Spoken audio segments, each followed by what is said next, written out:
Russia Ukraine के बीच में लगातार युद्ध चल रहा है। आपको मैं बता दूं कि ताज़ा जानकारी जो इस समय हम तक पहुंच रही है वो जानकारी ये है कि अभी तक यूक्रेन में 147 लोगों की मौत हो चुकी है और बहुत सारे लोग जो है वो जख्मी है। रशिया ताबड़तोड़ मिसाइलें जो है वो यूक्रेन पर बरसा रहा है।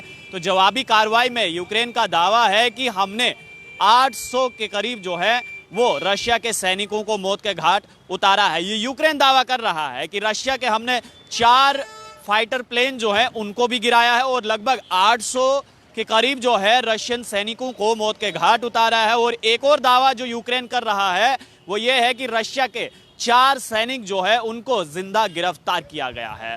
आपको बता दें कि कल बीती रात 11 बजे नाटो का मीटिंग चल रहा था और 11 बजे जो है वो यूएसए के यूनाइटेड स्टेट्स ऑफ अमेरिका के राष्ट्रपति जो बाइडेन ने पत्रकार वार्ता की और पत्रकार वार्ता करने के बाद जो है जो बात कही वो बेहद ही चौंका देने वाली बात थी, क्योंकि तमाम देश जो है वो ये क्यास लगाकर बैठे थे कि जब जो बाइडेन पत्रकार वार्ता करेंगे और उसमें वो ये कहने वाले हैं कि यूएसए जो है वो अब जंग में उतर रहा है, यूक्रेन में अपनी फौज जो है वो भेज रहा है। लेकिन हुआ इसके विपरीत। जो बाइडेन ने साफ मना कर दिया। जो बाइडेन ने कहा कि हम यूक्रेन के साथ हैं। रशिया जो यूक्रेन के साथ कर रहा है वो बहुत गलत कर रहा है, लेकिन हम अपनी फौज यूक्रेन में नहीं उतारेंगे। यानी कि वॉर जोन में यूएसए जो है वो अपनी फौज नहीं उतारेगा। तो इसको सीधा सीधा क्या कहा जा सकता है, एक प्रकार का धोखा कहा जा सकता है। यूक्रेन ने यही कहा है।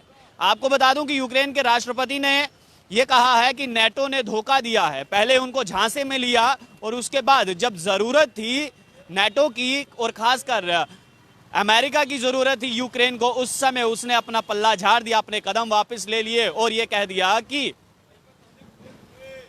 यूक्रेन में अमेरिका जो है वो अपनी फौज नहीं उतारेगा। हालांकि जो बाइडेन ने ये कहा है कि अर्थव्यवस्था पर बहुत ही गहरा असर रूस की पहुंचा है, लेकिन सवाल यहां पर यह है, एक तरफ जो बाइडेन ने कहा कि जो वहां का पैसा है यानी कि रूबल है रशिया का, उसकी इस समय मार्केट वैल्यू सबसे नीचे है। लेकिन सबसे बड़ा सवाल यह है कि क्या पुतिन को इस बात का कोई फर्क पड़ता है या फिर नहीं पड़ता है, क्योंकि पुतिन ने तो साफ तौर पर कह दिया है कि जब तक जरूरी होगा वो जंग करते रहेंगे, वो मिसाइल दागते रहेंगे, गोले बरसाते रहेंगे, चाहे कुछ भी हो।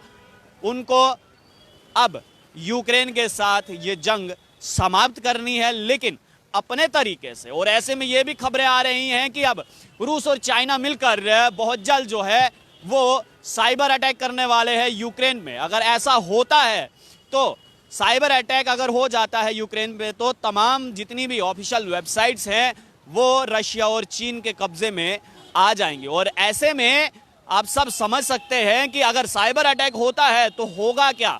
यूक्रेन का कंट्रोल जो है वो रशिया के पास होगा और जिसका कंट्रोल रशिया के पास हुआ तो फिर उसके बाद कंट्रोल पूरे यूक्रेन पर जो है वो रशिया का हो जाएगा। हालांकि ब्रिटेन के राष्ट्रपति प्रधानमंत्री ने ये कहा है कि हम जो है वो रशिया को सबक सिखाएंगे, लेकिन यूक्रेन में फौज उतारने की बात उन्होंने भी नहीं की। बाहर से क्या करना है वो बता रहे हैं, चाहे वो ब्रिटेन हो, चाहे वो यूएसए हो, फ्रांस हो, ऑस्ट्रेलिया हो। बाहर की रणनीति तो सभी तैयार करके बैठे हैं, लेकिन वॉर जोन में अपनी फौज उतारने के लिए कोई भी तैयार नहीं है। और खासकर जिस मुल्क से सबसे ज्यादा उम्मीदें लगाकर बैठा हुआ था यूक्रेन, मैं बात कर रहा हूं यूनाइटेड स्टेट्स ऑफ अमेरिका की, जो बाइडेन की, तो बाइडेन ने बीती रात को यह स्पष्ट रूप से कह दिया है कि हम वॉर जोन में अपनी फौज जो है उसको नहीं उतारेंगे, लेकिन इसका खामियाजा जो है जबरदस्ती कर रहा है रशिया यूक्रेन के साथ, इसका खामियाजा जो है वो रशिया को भुगतना पड़ेगा। और जो बीती रात की जो ताज़ा खबर आई थी, ताइवान ने चीन पर आरोप लगाया है कि उसके 7 से लेकर 9 फाइटर जेट जो हैं वो ताइवान की सीमा में चक्कर लगाते दिखाई दिए हैं। तो अब ये अनुमान ये भी लगाया जा रहा है कि जिस प्रकार से रशिया ने यूक्रेन पर हमला किया है, कहीं ऐसा ना हो कि आने वाले समय में चाइना जो है वो ताइवान पर हमला कर दे।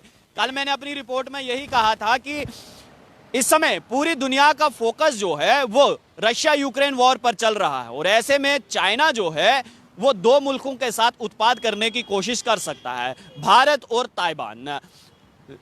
और ताइवान के रक्षा विशेषज्ञों ने यह कहा है कि 7 से 9 फाइटर जेट जो है वो ताइवान की सीमा पर देखने को मिले हैं। तो ये एक बहुत ही बड़ा चिंता का विषय है जो इस समय पूरे देश में बनता जा रहा है, क्योंकि सभी लोग ये कह रहे थे कि अगर नेटो जो है वो इस जंग में उतर जाता है तो ये वर्ल्ड वार 3 का रूप ले लेगा। लेकिन यूएसए ने साफ तौर पर कह दिया है कि अर्थव्यवस्था पर तो हम गहरा असर डालने का प्रयास कर रहे हैं रशिया की, लेकिन वॉर जोन में यानी कि यूक्रेन में वो अपनी फौज नहीं उतारेंगे, जबकि यूक्रेन के राष्ट्रपति ने स्पष्ट कर दिया है कि वो लड़ेंगे, आत्मसमर्पण नहीं करेंगे। आप लोग देखते रहिए अर्ली पोस्ट। कैमरामैन गगन के साथ देव ठाकुर, जम्मू।